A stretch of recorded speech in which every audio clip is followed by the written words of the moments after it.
안녕하세요. 시사건건 홀수형입니다. 이번에 다룰 이야기는 소름 끼치는 홀수형의 통찰력 이야기입니다. 이게 무슨 말이냐? 먼저 영상을 한번 볼게요. 생각해보면 박영수, 윤석열이 박근혜와 최순실 때려잡을 때 우리가 환호했었잖아요. 참 바보 같았죠. 이들이 박근혜와 최순실을 때려잡은 것도 분명히 이유가 있을 겁니다. 정의감에 법과 원칙에 의해서 절대 그런 인간들 아니거든요. 그 당시 박근혜와 최순실을 때려잡을 수밖에 없었던 이유가 저는 매우 궁금해졌어요. 박영수와 윤석열에게 어떠한 이익이 생겼을까? 저는 이런 생각이 자꾸 드네요. 자, 제가 어제 녹화하고 오늘 아침에 공개한 영상에 이런 내용이 있습니다. 박영수와 윤석열이 최순실을 때려잡은 이유가 있지 않겠는가? 열린공감TV에서 선라이즈 FNT라는 회사, 이게 최순실 거였는데 최은순으로 넘어갔다, 이걸 공개했거든요. 어쩜 이렇게 예측이 빗나가지가 않습니까? 얘네들이 정의의 사도여서 법과 원칙을 수호하는 수호자여서 박근혜 최순실 국정농단을 수사한 게 아니다. 최순실을 때려잡으면 생기는 이익이 분명히 있었을 거다라는 생각을 했는데 그게 사실로 드러나 버렸습니다. 자세한 내용은 열린공감TV에서 확인하시고, 이 선라이즈 FNT라는 회사가 평택, 자유무역항 여기에 온갖 특혜로 들어가서 비자금 만드는 노릇을 했었는데 이걸 최은순이 슈킹했다는 겁니다. 대단하죠. 자, 제가 이 윤석열과 박영수가 한 몸이다, 이익도 같이 챙기는 그런 사이다 라는 걸 알게 됐을 때 이 박근혜와 최순실 이 특검에서도 뭔가 이익이 움직였을 거다라는 생각을 했었거든요. 그게 사실로 드러난 거고, 대장동 건도 자세히 들여다보면 뭔가 좀 이상한 부분이 많습니다.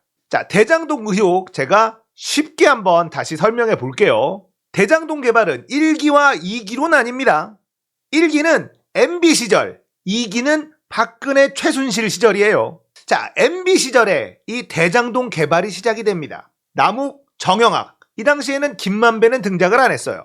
부산저축은행에서 돈을 1,100억을 빌리죠. 총 합쳐서 1,800억으로 대장동의 지주 작업을 시작합니다. 이때는 MB 때였어요. LH가 공공개발을 못하게 만들어 놓고 민간 개발하도록 만들고 그 사이에 땅을 사들이고 있었다. MB 때 아예 작정하고 MB맨들이 이걸 먹으려고 했었던 겁니다. 개발하고 개발 이익을 잘 먹으면 되는데 하필 그때 이재명 성남시장이 당선이 된 거예요.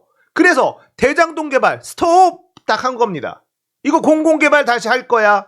그 당시 성남시 의회는요, 새누리당이 다수였거든요. 얼마 전에 성남시 의회 의장 구속됐죠. 다 한통속으로 MB 시절 이걸 다 해먹으려고 했었는데 이재명이 브레이크를 건 겁니다. 그래서 시간이 자꾸 지연이 돼요. 자, 이렇게 MB 정권이 끝납니다. 원래 계획은 그 정권 안에 개발을 다 마무리하고 따뜻하게 MB 관련된 사람들이 싹 다 먹어가려고 한 건데 재수가 없게 이재명이 성남시장으로 당선이 된 거예요. 자, MB맨들이 이걸 다 해먹지 못하게 됐어요. 대통령이 박근혜로 바뀝니다. 자, 대장동은 이제 2기가 시작이 됩니다. 어떻게? 검찰이 대장동 1기를 싹 다 정리를 해버려요. 다 구속시킵니다. 그 당시에 국회의원도 구속이 되고 동생도 구속이 되고 온갖 비리들 다 수사해가지고 싹 다 털어냅니다. 그리고는 바로 지금의 사람들이 들어가기 시작을 했다는 겁니다. MB 시절의 1기, 박근혜 시절의 2기. 자, 윤석열은 MB 때가 쿨했다라고 이야기하는 사람입니다. 부산저축은행 부실대출 대장동 건을 눈 감아준 사람이 누구냐? 윤석열이죠. 자, 그리고 그 부산저축은행 대장동 대출의 수사는 MB 때 이루어졌었습니다. 이걸 덮어줬죠. 누구 때문에? 박영수의 부탁으로.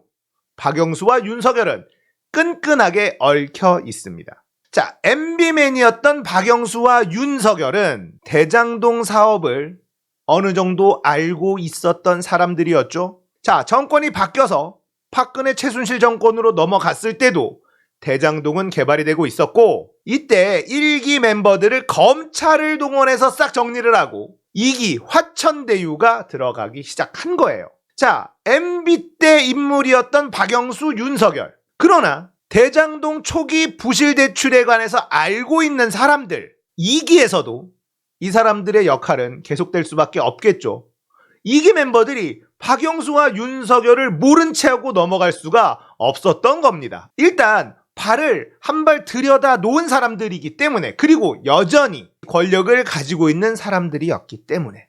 자, 2기는 박근혜 정부 때 출발을 했다라고 말씀을 드렸고, 지금 나오는 50억 클럽, 이 사람들 전부 다 최순실과 연관이 있는 사람들입니다. 곽상도, 최재경, 민정수석, 청와대 민정수석들이죠. 자, 곽상도는요, 박근혜 정부 첫 번째 민정수석이에요. 많은 사람들이 곽상도가 민정수석이 됐을 때 오잉? 했습니다. 보통의 청와대 민정수석은 부장검사 이상을 맡았던 사람들, 그런 사람들을 청와대로 불러요. 민정수석은 검찰을 관리하는 자리다, 이렇게 알려져 있기 때문에 그렇습니다. 검찰에서 입김 좀 들어가는 사람을 민정수석으로 앉히는데 곽상도는 그런 사람이 아니었습니다. 그래서 법조계에서는 아니 왜 곽상도를 민정수석으로 앉혔을까? 다들 의아해했었거든요. 누가 꽂아줬을까? 최순실이었다라는 겁니다. 최순실의 태블릿에 청와대 민정수석실 보고서가 와르르 쏟아졌거든요. 곽상도가 민정수석 때 곽상도는 최순실에게 청와대에 있었던 회의 같은 걸 그대로 보고했었다는 겁니다. 왜 그랬겠어요? 최순실이 꽂아줬으니까. 자, 그리고 최재경도 민정수석을 했었는데, 최재경은 또 어떤 역할을 했었느냐? 부산저축은행 부실대출 사건 총지휘하던 검사가 바로 최재경이었고, 주임검사가 윤석열이었어요. 그렇게 최재경은 청와대까지 가게 됩니다. 자, 그리고 이경재라는 변호사가 나오죠? 이 사람은 박근혜의 변호인으로 알려져 있는 사람입니다. 최순실과 박근혜와 아주 가까운 사람으로 알려져 있어요.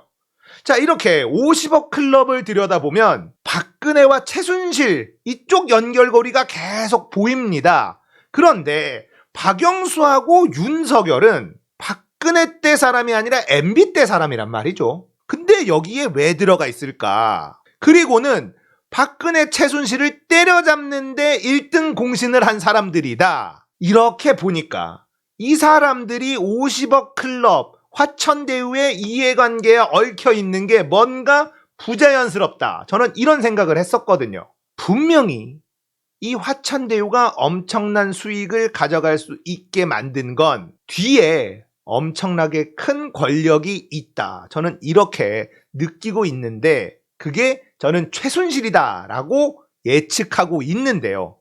왜 박영수와 윤석열이 자꾸 나올까? 이게 좀 궁금했거든요. 결국은 초창기 때부터 관여가 돼 있었던 윤석열을 이 화천대유도 버릴 수가 없었던 겁니다. 필요했었던 거죠. 자, 그렇게 박영수와 윤석열도 박근혜 정부 때 이 화천대유 대장동에 같은 배를 탔다면 같은 편이 된 건 아닐까 했는데, 윤석열은 박근혜 때 좌천도 당하고 그랬잖아요. 그리고는 국정농단 특검에 박영수와 윤석열이 들어가게 되고 최순실과 박근혜를 감옥에 보내는데 1등 공신이 됩니다. 화천대유를 들여다보면서 박영수와 윤석열이 약간 어색하다 생각을 했고, 이해관계로 움직이는 사람이다 라고 봤을 때 국정농단 세력을 이렇게까지 철저하게 수사할 수 있었던 건 뭔가 이득이 있었던 건 아닐까. 최순실이 가지고 있었던 선라이즈라는 회사를 윤석열이 최은순에게 넘긴 것 아니냐라는 의혹이 보도가 됐으니, 화천대유도 박영수와 윤석열 특검이 정말 열심히 국정농단 수사를 하게 된 계기가 아닐까, 저는 이런 생각도 해봅니다. 화천대유의 막대한 이익이 어디로 흘러가게 되는지를 끝까지 파봐야 된다, 저는 이런 생각이 들어요.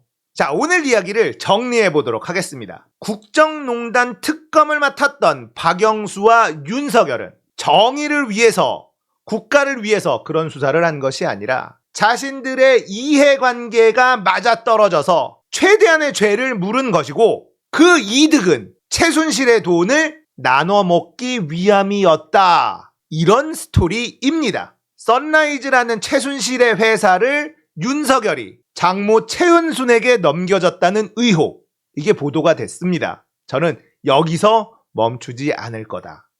이 화천대유에서 나오는 이득이 궁극적으로는 누구에게 갈 것이냐. 이게 만약에 최순실에게 흘러가는 거라면 박영수와 윤석열은 국정농단 수사를 통해서 이들을 때려잡고 이 이익을 가져가려고 한 것은 아닐까. 그런 것은 아닐까. 아니겠지. 아니겠죠. 대한민국의 대통령 후보인데 어떻게 그런 양아치 같은 짓을 할 수 있겠습니까? 아닐 겁니다. 만 그냥 그럴지도 모른다라는 아주 불손한 저만의 소설, 가짜 이야기, 실제가 아닌 그냥 헛소리를 짓거려 봤다는 게 바로 오늘의 결론이다. 재밌었다면 구독, 좋아요, 알림 설정 부탁드릴게요. 감사합니다.